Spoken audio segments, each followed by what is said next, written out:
Scrim. Hey, guess who's live? Who's live? It's the guy in the Santa hat, my best buddy, Brian. How about that? Oh, my word. Tell me about the hat, man, Brian. Oh, see, now you're, gee whiz. All right. Oh, sorry, in case you didn't know who we were. Dude, and by the way, you're so old school with just the plain oval, and mine has got the little bump out at the top where you put all your little pins. Yeah, when we got I have that bump out one too somewhere. Yeah. I couldn't locate it fast enough. Mine's already starting to turn yellow. It is yellowing. Yeah, for those of you who are listening on the podcast, we're holding up our gigantic Flavor Flav honorary Disney name tags. We should just hang them from a gold chain. Tell me about hey, I'm looking at my buddy Brian. He's wearing a Santa cap. Tell me about that. What's going on, buddy? Well, it's the holidays here, Pete. The holidays are in full swing, and I got the blue sleeves are wishing happy Hanukkah to all our friends who are celebrating Hanukkah tonight. Nice. I think this is the 7th night of Hanukkah. So I believe you. Wish happy Hanukkah to everybody, and because I'm getting in the Christmas spirit over here, and I like this little ski cap. It reminds me of did you ever see the movie Elf? Yes. You've seen the movie Elf. Yes. When Buddy's running across the street and he sees the jogging Santa. This is kind of bringing you full screen. Look at you. It's my jogging Santa outfit. Nice. That looks good. Todd actually asked us, are we live? Of course we're live. We are live. We want to welcome everybody listening on the podcast version. If you're listening in your car, that's great. If you're watching, we appreciate that. Look at our buddy Debbie coming in. Thanks. 7th night. Happy 7th night. Oh, my word. All right, let's get the theme song going so we can have a good time here. Where is that theme song, Brian? Here we go.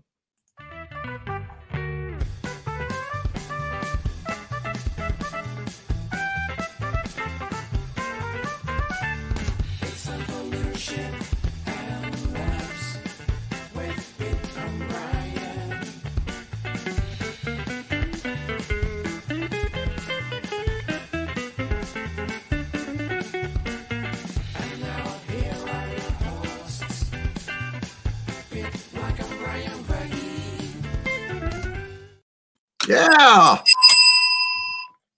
We're happy to be with y'all. This is kind of sad for us. It's a little bittersweet because this is our last show of 2020. Actually, that's good. I should say it this way. Thank God it's our last show of 2020. It's not that sad. We are, because next week is the week before Christmas, and the next week is the week before New Year's Eve and all that. So this is our big, let's call it the big year ender, Brian. Okay. This is the big year ender. This is where we give away hundreds of prizes. Yeah. We thank all of our loyal people who are watching and listening, and we get ready to come back bigger and better in 2021. What do you got? You got our prize line? Are you calling the prize line? The marketing people are saying that our prizes still haven't come in. So there's a supply chain. It's a supply chain issue across the country. So hey, it's good to see everybody. If you're just joining us again, we're Pete and Brian. We both worked at Disney. We both love leadership. We both like to have fun. So we take an hour every week, right, buddy? And just kind of talk about some current events. And Brian tries to challenge me to make everything a leadership lesson. Oh, so that's a hard time tonight. Am I going to have a hard time tonight? All right. Well, let's take it out for a spin. Let's get your opening going and see what you got for it.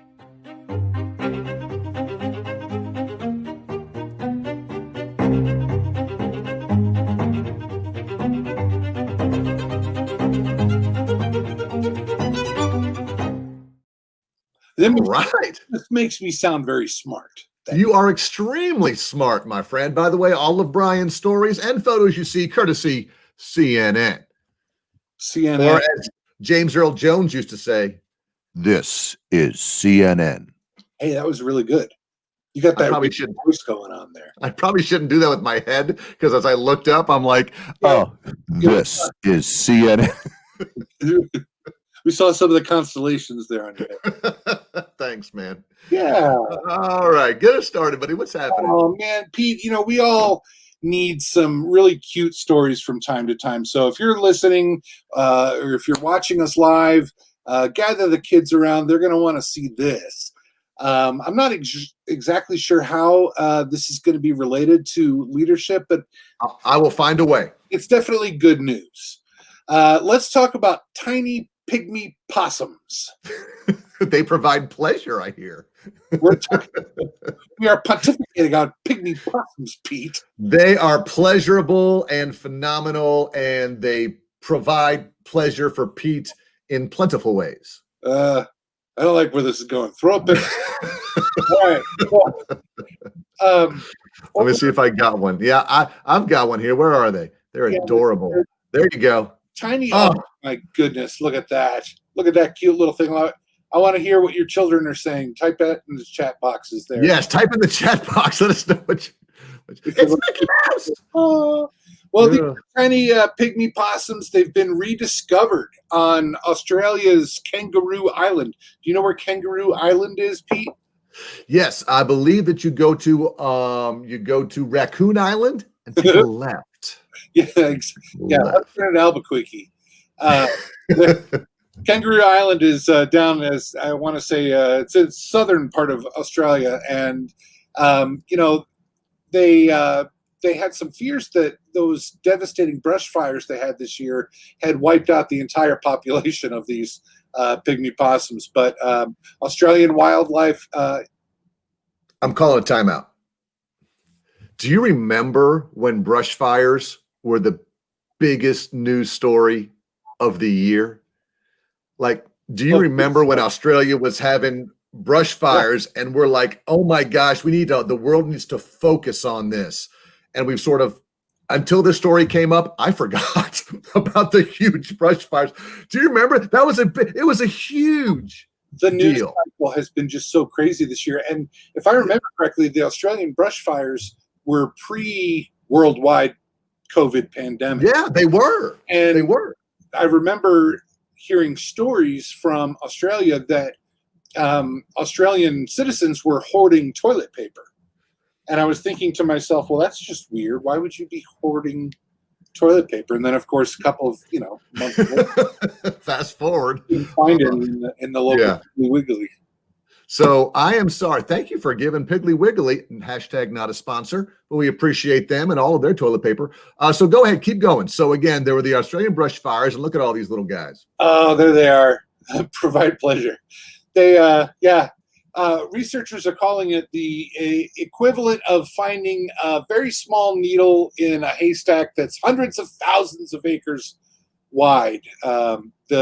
The survival of this possum is being taken as a sign that some of the wildlife actually escaped this year's terrible brush fires that we were talking about, which just on that one island alone, not talking about the rest of Australia, destroyed almost 500,000 acres. And these little guys, they only weigh 7 grams. And they've only been recorded by science 113 times since they were discovered. So by no means was it obvious to these volunteers and ecologists that they would even find the pygmy possum again after fire destroyed so much of its habitat. So it's good news. That's great. They're only found on Kangaroo Island in Tasmania. Pause for your Tasmanian devil impression. I was going to say that's very Warner Brothers of you. And very small numbers down on that South Australian coast. And they're super cute, and my daughters each want one. Oh yeah. Although fast forward to this time next year, where Brian's going to do a leading off segment with pygmy possums take over Kangaroo Island, invasive species, bringing in departments to blow them up and kill them. Exactly. Because you see where this whole thing is going. I love that story, man. And let's just pull them up one more time just for fun. Again, there's something about baby animals and small, cute, helpless animals. And the fact that they survived the brush fire and went through that, that's neat. Again, looking for just feel-good stories. That's one of them. Well, here's one for you. See Spectacular Superstar. I feel alliteration headlines coming on today. What could this possibly be about? How about that? Well, since we talked about the holidays being in full swing here, this Christmas star story stood out to me. Okay. In this case, we're not talking about a star over Bethlehem. Instead, the two largest planets in our solar system, which are what? That would be Pluto and Mercury. Okay, it's actually going to be Jupiter and Saturn. I don't know where you get your facts from, but I'm going to fact check that. Okay, well, yes, fact checking is good these days. Dude, you got me at name a planet besides Earth. Like, I would have been. I'm like, I don't. So the fact that you wanted more details than that, I don't know. So I'm sorry. So what are the two planets? So Jupiter and Saturn, the two largest planets in our solar system, they're kind of closer together than they have been since the Middle Ages. Really? And yeah, it's happening just in time for Christmas, hence the name, the Christmas star. Okay. So, the planets appear to pass each other in the solar system every once in a while. Jupiter and Saturn in particular, they line up in the sky almost every 20 years or so. But what makes this year's spectacle so rare is that it's been nearly 400 years since those two planets passed this close to each other, and nearly 800 years since you could actually see it in the night sky. That is 40 years, or did you say 40? 400 and 800 years. So, in other words, the last time they were this close in the night sky was just before dawn in March of the year 1226. So that's not around. It's kind of a big deal. It is kind of a big deal. So I've got some graphics up here. Is this what you want me to show? Like where they're going to be? What we're looking at here is this is provided by NASA via CNN, and it shows what it's going to look like. If you want to take a look, it's the night of December 21st. The big conjunction, but it's going to be anytime between December 16th and the 25th. Okay. If you look in the western sky, yes, for about an hour after sunset each evening, you'll be able to see it. And if you happen to miss this one, it'll happen again in 2080. Whoa, how is it coming up so quick again? How come it was 400, 800, and now it's just 80 years? Well, we'll all be dead in 2080. That is correct. But then it won't happen again after that until the year 20, or after the year 2400. Nice. Superstar. You're right, Todd. It is a superstar. Wow. That is, that's unbelievable. So tie that in if you can. Well, leadership is, how about this, buddy? Taking advantages of moments and making them learning moments. So again, from a leadership perspective, and I'll tie this back into space shuttle launches. And I think I've said this before on the show, but we lived 45 minutes in Orlando away from space shuttle launches. And I never saw one in person because every time I would be like, I don't want to travel over there. It's 45 minutes now it's on a toll road to get there. I've got to get up at 4 a.m. to go. And I'd stand in my front yard and see it. This really, watch it go up. I think the leadership lesson is these moments come up very infrequently, and we take advantage of them. We teach our kids about them. We enjoy them. I think that's the leadership lesson. There you go. Well, are you buying? Yeah. I'll buy it. Do that. Get a bell. You can do that. Absolutely. Joseph, thanks for joining us tonight. He's not going to be mocking us. And that hurts me, Joseph, because without an evening mocking from Joseph, is life even worth living, Brian?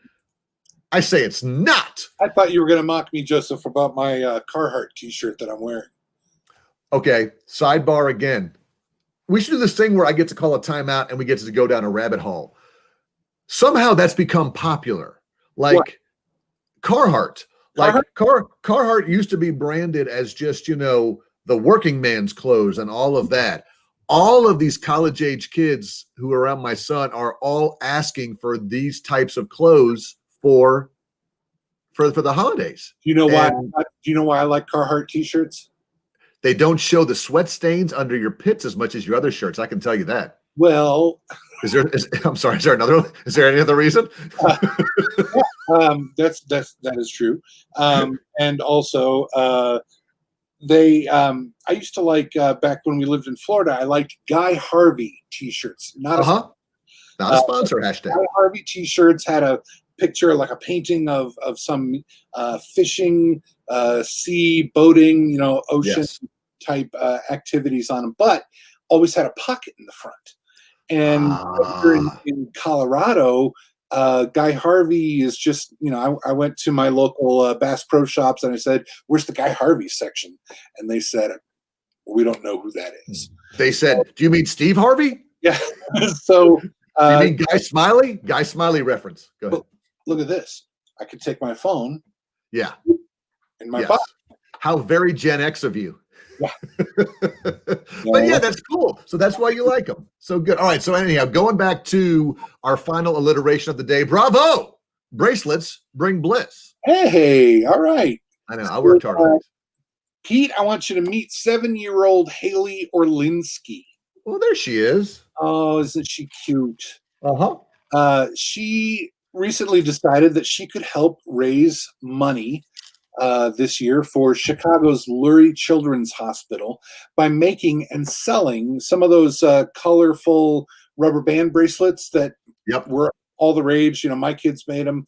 Well, she figured out she could raise maybe $200 and for that hospital. And a few months later, after making more than 8,000 bracelets, Haley has now raised more than $20,000, which has helped the hospital purchase some PPE equipment, personal protective equipment, PPE, for their healthcare heroes, and help them support some of the research efforts. $20,000 raised by, how old is she? I think you said, but did you say 7? She's in second grade. She began the project with an apparent knack for entrepreneurship. Spell that, if you will.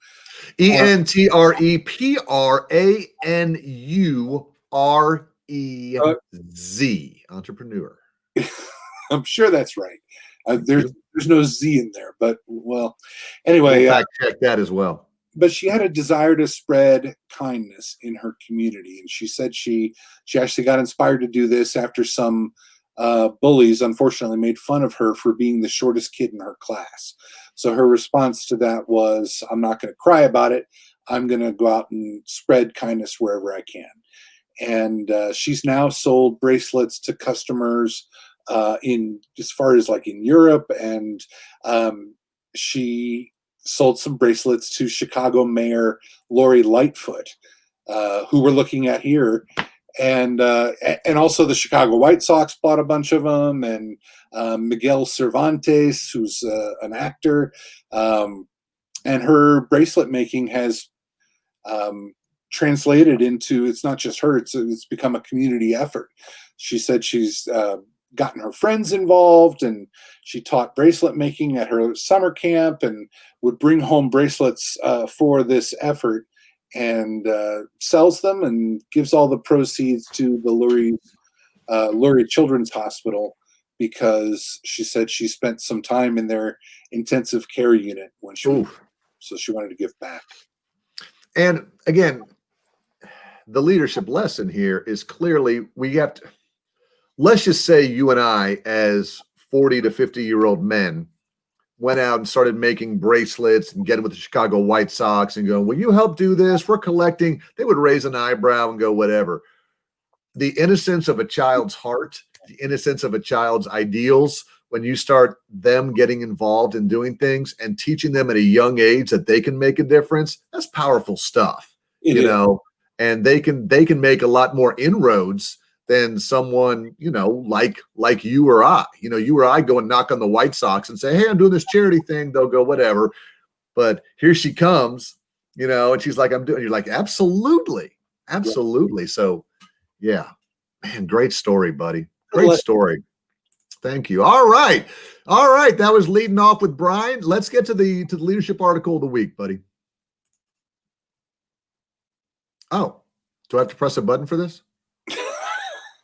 Do you have the buttons or do I have the buttons? I think you have the buttons.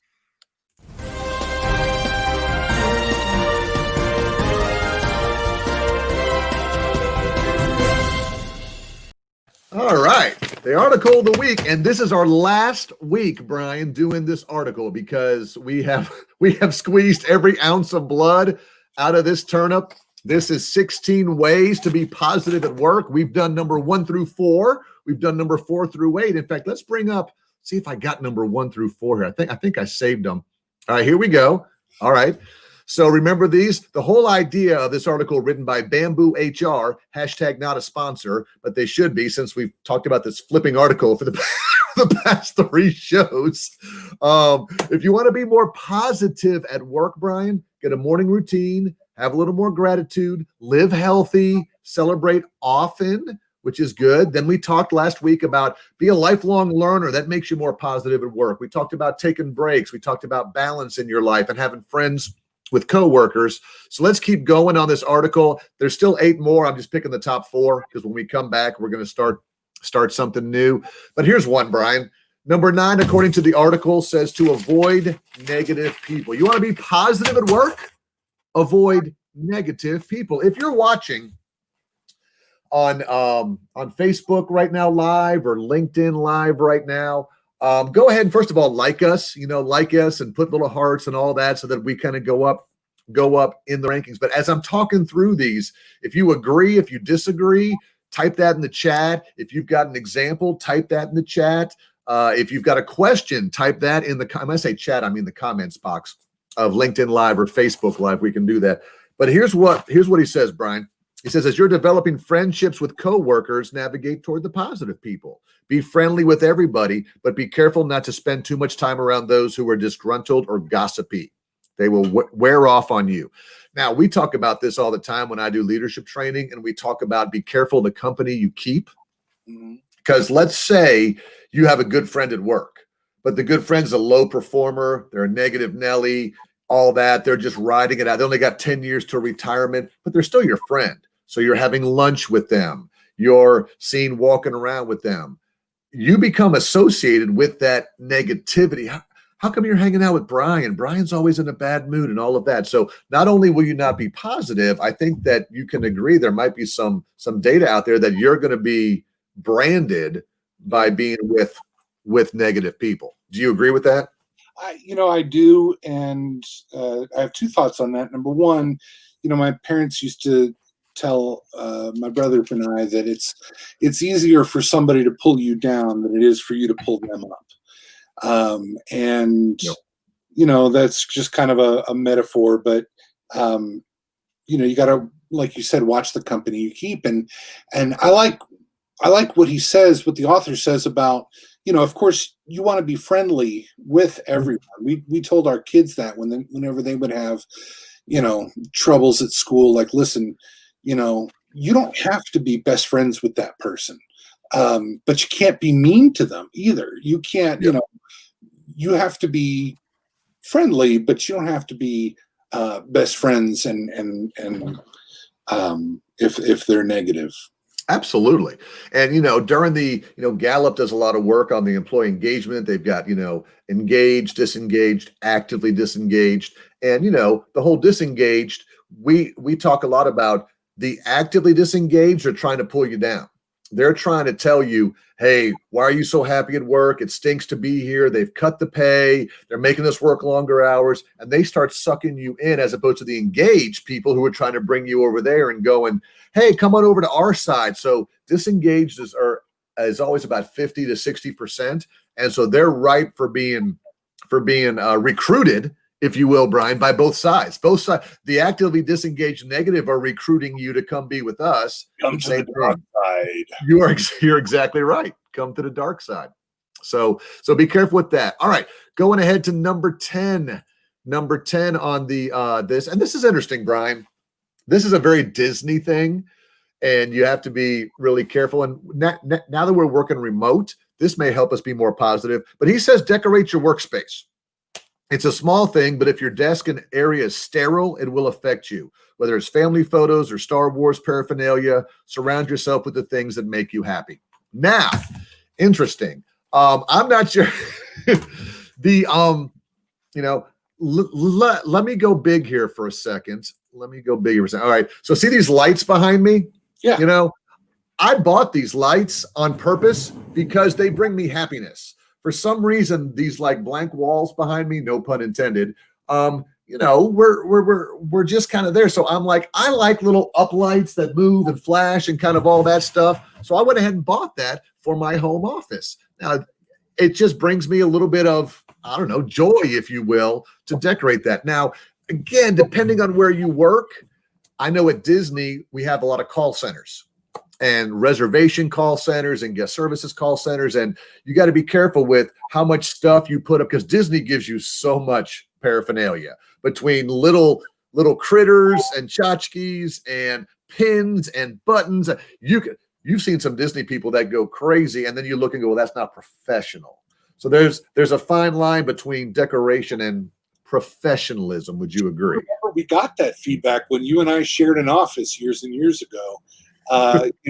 We had worked for the company's heritage and traditions department, Yep. and that's where I can look around my own office now. I've got statues from that time and toys and those little PVC, we called them critters. You called them critters, yeah. I still have those in my office, but later on, you and I worked for the college education program at Walt Disney World, and we got that feedback that, hey, your office is a little too fun.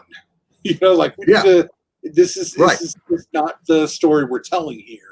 Right. The story we're telling here is academia and education and college credit. And when we bring faculty members by and they come into your office and are like, this is who's teaching my college college students. So again, you got to be a little bit careful with that. I would like those of you who are watching live right now in the comments or in the comments, let us know, are you allowed to decorate at work? Do you enjoy decorating at work? Do you have any policies around what you can and can't put up in your office? We'd love to see that and see if you actually buy into that. Barry says we had to ask some people at work to scale it back a little because they went crazy with pictures and family and decorations. I agree. Barry nailed what you were saying, Brian. It can bring you positivity. It can bring you good feelings, but it can also set a tone of, I don't want to say junkiness, but this is not where you live. This is not your home. Sure. Go ahead. I think I cut you off. It's a little less professional, right? Yeah. It's as an ENFP, Pete, on the Myers. Give yourself a bell for a Myers-Briggs reference there. Yes. I tend to I love that stuff, and I don't have people in my office, but as I look around, I've got pictures of my kids and my family and artwork that my children have done for me over the years, and just all kinds of stuff that I feel like just adds to my creativity and brings me happiness and joy. However, I do have to say that, if I was in an office, not all of these things would be there. Correct. There's a difference between a remote office and a work office that you're sharing with people. In fact, I didn't even think about safety. My smoking hot wife brings up where she works flammability issues. So things like decorating with cotton and gasoline. Well, that's one of her favorite things is to hang up a bunch of flammable moss and then have an open candle doing it. But yeah, that could be part of it as well. All right, moving along. Let's go to number 11. This is the article on how to be more positive at work. Control your thoughts and emotions. This has a lot more, he says, to do with changing your perspective. If you come to work and go, I've got so much on my list, I've got so much on my to-do list, you're more likely to feel overwhelmed and exhausted. So find a positive way to spin any situation. There will always be meetings. There will always be clients who upset you. But if you mentally tell yourself to keep a positive attitude, you're more likely to achieve that. I was doing a training session this morning. If you've never heard of the Pearson-Marr archetype indicator, right. We use this at the college program, if you remember. The PMAI, Pearson-Mar Archetype Indicator. Brian and I are both trained facilitators, I believe, on the PMAI. Hashtag not a sponsor. We can bring that to your organization. But it's about archetypes and the stories you tell. And one of them is the innocent archetype, and one of them is the orphan archetype. And we were talking today, people were saying, you've got to be in a mindset to control your thoughts and emotions and know what you're getting into and what you're doing and how to appreciate what you have. In fact, someone today talked about joy. And we talked about the difference between joy and happiness. And happiness comes, Brian, in like moments, but joy is almost a thoughtful, emotional state you want to be in, where you find yourself being joyful. Oh, look, I get to go on break. That makes me happy. I've got a meeting today. That brings me joy. I get to drive my car to work and the heater works. That brings me joy. And it surrounds everything you do. And even when someone yells at you, you make a mistake, you think to yourself, well, I got to learn something today. I got to learn how I can fix this today. So you have any problems controlling your thoughts or your emotions at work or staying positive? Absolutely. And all through my life. My hero at this, and the person who embodies this particular pro tip is my smoking hot wife, Terry. Really? She is she said she got it from the Haley Mills movie, the one where Little House on the Prairie. No, Haley Mills. The Waltons. Not The Parent Trap. Terry, 20,000 Leagues Under the Sea. Type it in. But it's Pollyanna. Ah! And, I was going to say Old Yeller, but yes, Pollyanna. Glad game.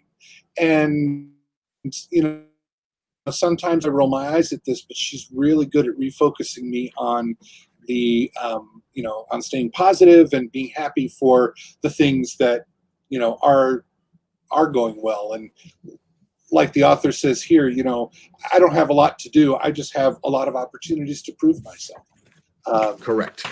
I think I've shared on this show before that a lot of times when we're eating dinner as a family, we, as recently as last night, we still go around the table and we like to share two things from our day. Something awesome that happened to you today and something that you're thankful for. And it really just kind of forces you to, as the others are talking, and you can't repeat anybody. You can't just always say, like, I'm thankful for this food in my family. It has to be something that really happened to you that day, and it helps you to stay positive. The final one he talks about, Brian, is focus on your strengths. We go back and forth on this. I try not to quote too much John Maxwell. My buddy Michael loves John Maxwell, but I do tend to be more of a soar with your strengths kind of guy. Don't focus on your weaknesses. John Maxwell always talks about, if you're getting all A's and you're getting a C in English, and you work hard and you work hard and you work hard at English and you work hard at English and you bust your butt at English, and then you get a C plus. And then next year you take English again to get better, you get a C plus. Stop it. He said, stop focusing on English. What are you getting A's in? That, take that and become the best possible thing you can. And I think that's part of what he's saying here is you were hired for your job because there's certain things you do well. Focus on those things. Keep your head up. You should select a weakness to work on every now and then, but, focusing on your strengths and improving your strengths every day is a great way to stay positive. Again, what are we good at, Brian? What are our skill sets and how do we get better at them? This show, for an example, I wouldn't call this a strength of ours. I wouldn't say doing live, but we like staying with it. We like trying to get better at it. We like trying to improve it and add new things and gain followers and listeners and all that. And so we like to improve on that, not the things that we don't do well and try to get better. So I'm a big soar with your strengths kind of guy. I think this show has gotten better. And, when you were talking about this, it reminded me of, when we worked at Walt Disney World, how they would focus on the 5-star ratings. You know what I'm talking about? Like they would survey, guest surveys, and it wasn't about improving the things that got 2 stars. It was about doing more of the things that 5 stars. Nailed it. Soar with your strengths. So again, let's finish up with our closing graphic here. I think I got it. Where is it? There it is. Avoid the negative people. If you can, decorate your workspace, control those thoughts and emotions, and focus on your strengths. And that, my friend, will help you be a lot more positive. Well, we've talked leadership, Brian, but I got to be honest, no one really cares about leadership. Let's get to the good stuff.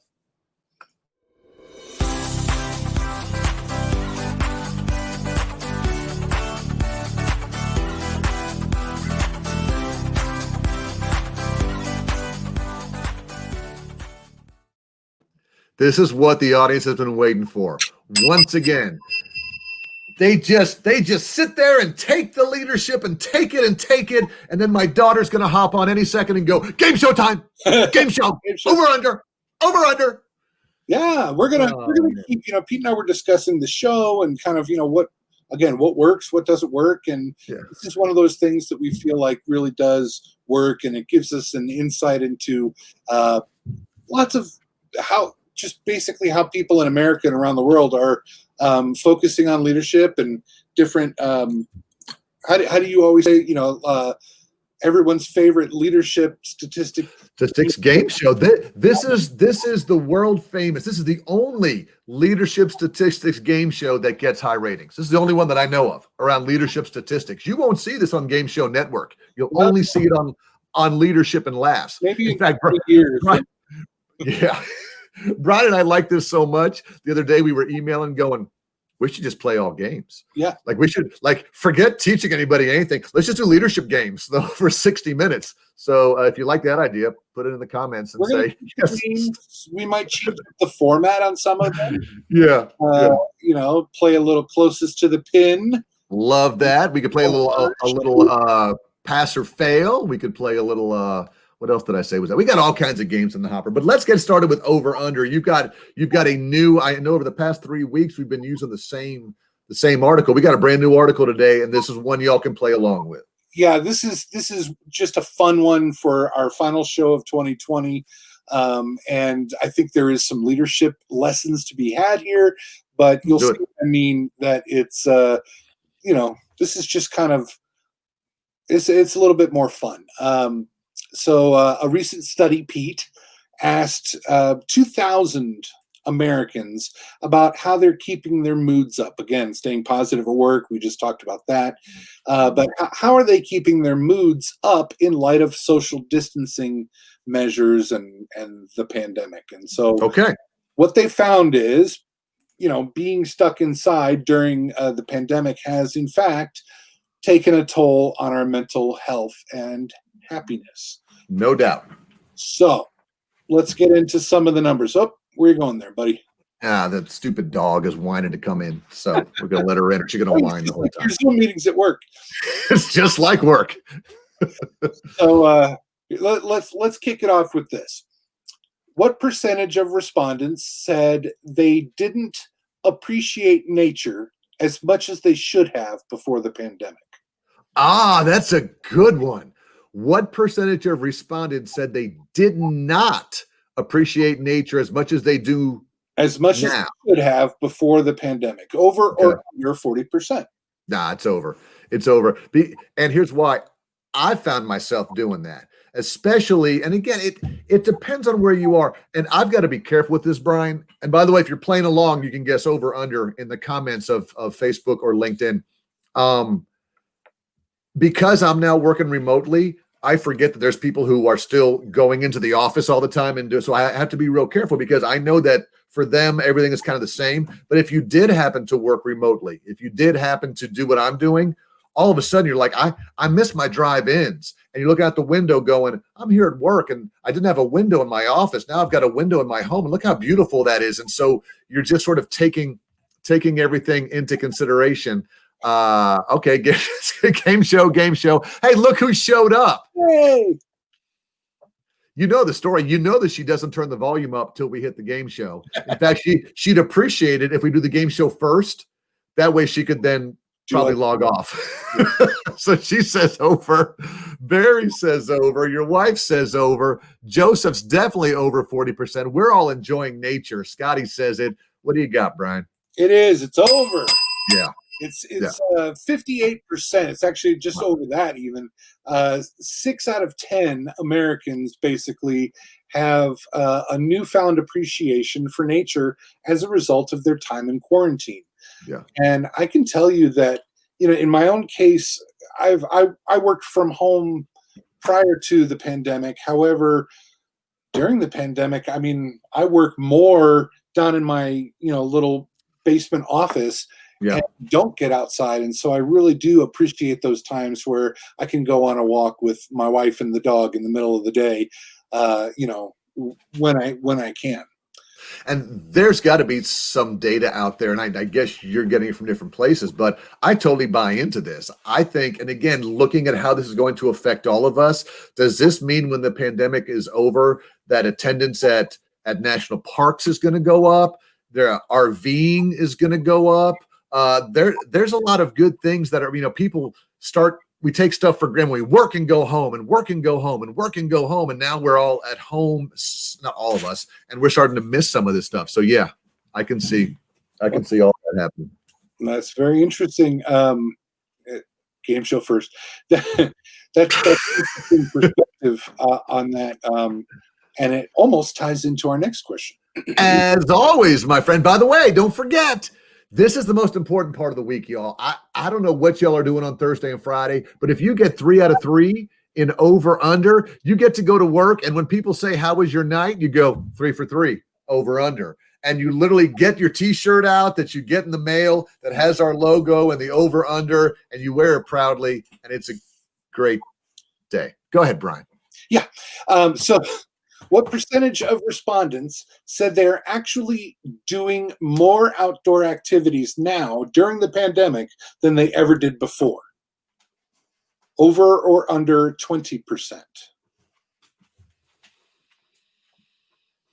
How many people are doing more activity outdoors than they were ever before? It feels like a trick question because you put it so low at 20% that in the back of my mind, I'm like, I absolutely think it's going to be over. And Have got nothing to base that on except just I'm going to go with the odds. Which is I'm going to say over. And you may have pulled a Brian and stumped all of us on this because Scott agrees with me. Terry agrees with me. Logan's playing. My son has nothing better to do tonight. That fires me up, son. Way to go. And Sherry says over, not me, but some people can. Yeah, absolutely. I thought absolutely over. One of those that, at least in the beginning of the pandemic, definitely my activity level was followed me down into the basement. Yeah. But it is over. Wow, everybody's 2 for 2 so far. It's a lot of t-shirts. It is gonna go broke. It's over 20. It's 32%. So okay. Imagine that with a plethora of options for outdoor activities. 32% of Americans have actually become more physically active during their time in quarantine. Yeah. I think that's a lot. I think that is a lot. And I think, I'm just going to agree with you. Yeah. Keep in mind, it's not saying that 32% of Americans are active. It's saying 32% of active Americans said they're doing more now than they did before quarantine. Right. Yeah. And to be honest, there's all kinds of reasons for that. Could it be that if you're quarantined, that you're putting on the extra pounds? Could it be that you're not getting as much exercise as you used to pre-pandemic? So there's all kinds of reasons that could be. All right. We could give away a lot of prizes if we get everybody 3 for 3. Big finish. Here we go. All right. So first I'm gonna add, this is like question 2.5. I'm gonna start by asking you and our listeners, you guys can chat in your answers to this. What would you say is the top outdoor activity that brings you back to your childhood, quote unquote? What would you say is the top outdoor activity that just gives you that feeling of nostalgia and brings you back to your childhood? I want to say streaking, but I don't think you're going to accept that. So let me think of something else. An outdoor, I would say swinging on a swing set, perhaps. Going to a park and swinging on a swing set would be one for me. Okay. Am I in the ballpark? Are you in the ballpark? Taj says cycling. Yeah. Madison says swimming. Mm-hmm. Okay. Scott's riding the bike. Outdoor activities that just bring you back to your childhood. Okay. Any other guesses? Throwing a baseball. Barry's just throwing the baseball around. Okay. I feel that you're taking us down a path somewhere, so I can't wait to see where this is going. Top 3 answers were fishing, and it just reminds me of like that, Andy Griffith, and Andy and Opie running down to the fishing pond. Camping and going to the beach were listed as the top 3 in the survey, and fishing, camping, and beach. Okay. Now, I didn't take the survey. I just started by reading the results. But when I saw these top 3, that to me those are my top 3. That would bring me back to those childhood feelings. Fishing with my dad, camping with my brothers, going to the beach. Going to the beach when I was a kid, not when I was a dad. When I was a dad, going to the beach, not as fun. A lot different. Unless now, apparently, you don't live up in the Northeast. Our buddy Joseph does, so he's going back to his childhood there. So good to. So just over half of the participants said that they have actually gone out and gone fishing during quarantine. So here's the question. What percentage of respondents specifically listed the mental health benefits of fishing as an appealing reason to try it? Over or under 65%? Okay. I'm going to have to say it one more time because I have an answer. Okay. Everybody was asked, what is an appealing reason to try fishing? To try fishing. What percentage of respondents specifically listed one of the mental health benefits of fishing? Not necessarily in those words, but something that was a mental health benefit of fishing as a reason to try fishing. Okay. Over or under 65%. And it's definitely under, because for some people, fishing can give you mental issues. Because there's a small percentage of people, I think, who love fishing for the mental health of it. It's not going to be over 65%, because a lot of people who go fishing, it's stressful, they can't enjoy it, they're not catching anything, all of that. So while people may enjoy it, for you to say that it helps with, there's mental calm and comes with that, I think it's going to be under, as does Madison, as does Sherry, as does Scott. Now, Scott's playing with his daughter, which I love. She said over. Atta girl, Ava. Let's see. Under for Terry, under for Barry, and under for Joseph. What do you think? All right. It is 3 for 3. It is under 65%, but only by 2 percentage points. It's still 63%. Oh, well, you got to give Ava credit then. She was close. Super close. Yeah. And honestly, when I read that, it kind of made me chuckle. I think that the fact that fishing can be done outdoors, it's a calming activity, but you can do it while adhering to social distancing guidelines in your community. Yeah, that's true. That's true. Is probably why so many people are taking up fishing. And the leadership lesson of all of this is we all need to make sure we're making time to relax and enjoy nature over this holiday season, things like that. I want to give a shout out to Taj, who's watching and listening over in India right now. He loves our energy levels. He loves our talk. He wants to wish our families a beautiful new year. And he lost his job, he says, but it's a blessing. He's closer to his parents. He also loves nature, and he can bring that to his career and job. And hey, we're glad you're watching, and glad to have you on live over there. But also something else that he brought up during our thing was, again, we think so much about America when you're like, sure, all of our childhood activities are fishing and, biking and all that. And he says, that's a first world country survey. We gotta do more basic.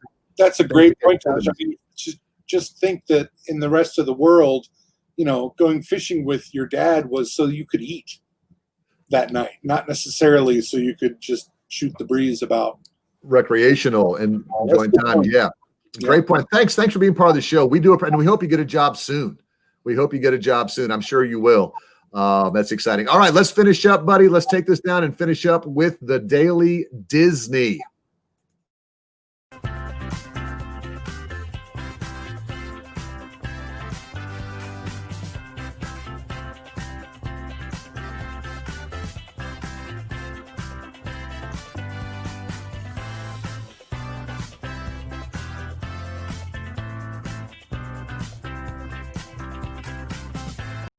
This is an exciting little segment we have. I know it makes you move a little, doesn't it? This is two guys who worked for the Walt Disney Company, just sharing leadership tips. And today we have a single word for you, Brian. What is it showing on the scroll? Scrims.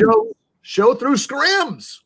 Through Scrims. So let's share a quick leadership lesson about the world famous Scrims. Now, here's the story. I saw this story a couple days ago, and I was getting ready to blog about it, and the story changed halfway through. And I'm glad I didn't blog about it because it sort of changed. So let me go ahead and show you all a picture to kind of get us started, so you know what we're talking about. Today we're going to be talking about the entrance to the Magic Kingdom at Walt Disney World. And this is what it normally looks like. You've got the Mickey floral right up front. You've got the train station. When the train is operational, it's going in front. There's music playing. And this is all part of the Disney show, is what you see, what you smell. You can smell popcorn from inside. You've got the characters who might be up there. And this is a big show element for the Disney theme parks at the very beginning at the Magic Kingdom. Now, Disney has a history of doing construction at the parks to improve, to plus it up, if you will. Now, back in the day, when Walt was there in Disneyland in the 50s, they had the pleasure of doing most of their work at night. It was one small theme park, and they wanted to make sure that nothing messed up the show. So if there was cleaning or there was upgrade, they would do it all overnight, clear that all out during the day so nothing messed up the show. Well, as the parks got bigger and you added more places and laws have changed and expectations have changed and working has changed and laws have changed, when can people work overnight and pay and all that kind of stuff, you'll see a lot more construction going on at Disney in the theme parks and the resorts than you used to. But Disney still has a powerful idea of using Scrims to cover things up so that it doesn't look that bad. So, Brian, here's what they put up in front of the Main Street train station. Is they put these Scrims up a couple days ago because they're about to do some work on the inside of the train station. So what do you notice about this, Brian? Well, I noticed that, it's covering up the train station. It's doing what it's supposed to do, but do you find it magical? No. Now, we've covered up. When I say we still use the we, Brian, because we were, but we covered it up, but it's still not. So I was about to do this big blog about how, hey, back in the day, Disney would have themed their Scrim. They would have painted the train station over it. But, we got to give them a little grace because money is tight, funding is down, people are down. So even the Disney show sometimes takes a hit when it comes to financials and things like that. Then today, I did a little more searching, and guess what they did overnight, Brian? Let's see it. There it is. So they haven't done the top part yet, but they've gone ahead and themed the bottom Scrim. Now, does this cost extra money?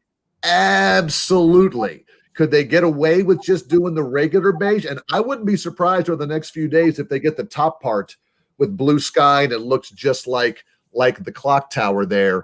But it's funny how this attention to show, even during a financial struggle, is still important to the organization. So again, as I show you this picture, the original, and you want to get your picture in front of it, now you can still get your picture in front of it, especially the bottom part train station, and you might not even notice that.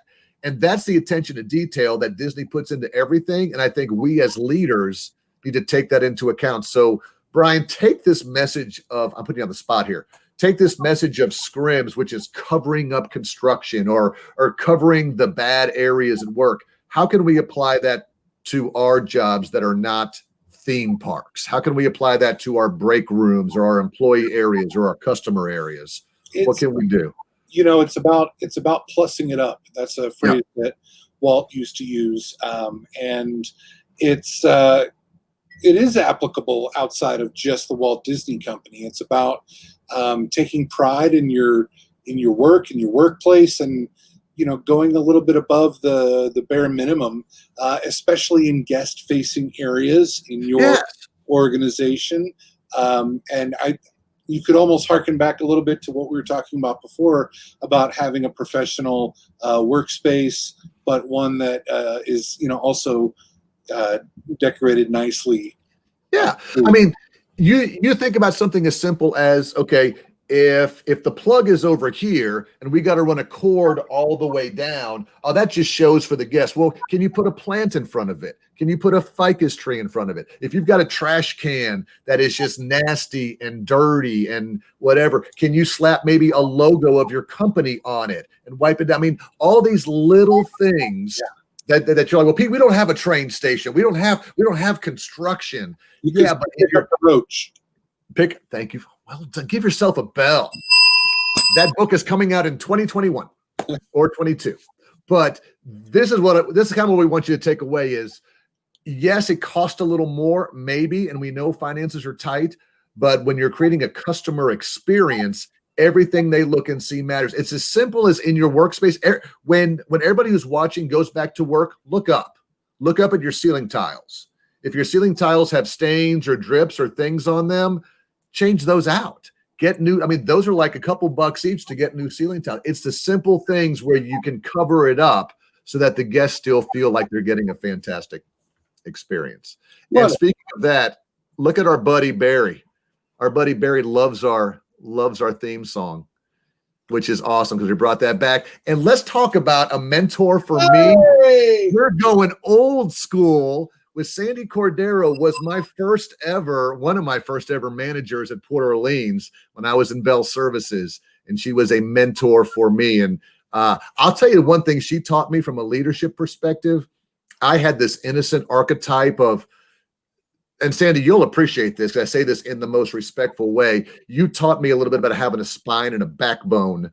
Because I would a lot of times let guests run all over me and I'm sorry, even when we weren't in the wrong. And she taught me a little bit about how the customer may not always be right, but they're always our customer, and walking through that. And boy, that's awesome. That's awesome. I'm glad you're watching.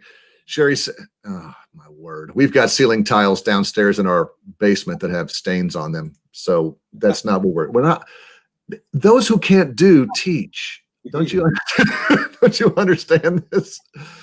Oh, Brian. So that's the Daily Disney for today, y'all. Brian, I think it's been a pretty good show. What do you think? I agree. I think we had a good show today. Don't forget, everybody, we're going to be off until 2021. So we'll see you in the new year. What does that mean? What does that mean we're going to be off? What are you going to be doing for the holidays? Oh, man. It's family time. It's family time. We're not, unfortunately, we're not going to be able to travel. Travel, right. And we're not going to have family traveling to us, but within just the Denver clan here, we have a new 2,000-piece puzzle we're going to put together. There's going to be some cooking with Dad. Nice. And, some sledding. It'll be fun times. And your wife says, hey, Zoom backgrounds are the new Scrims. I saw that. So you got to love that. Hey, thanks to everybody for being part of this internationally viewed. Brian, we're international. We're international. We're huge in India, baby. Huge. We're like David Hasselhoff in Germany. I hope you all have a great Hanukkah, a great holiday, a great New Year's Eve. Tell your friends the first Wednesday in January we'll be back. And we can't wait to spend some time with you then. Thanks. Same to you, Joseph. Happy holidays. Merry Christmas. And let's go out and be, as Brian says, be kind to each other. Be kind. Put some kindness into the world. We love you guys. Love it. See y'all soon. Have a good holiday.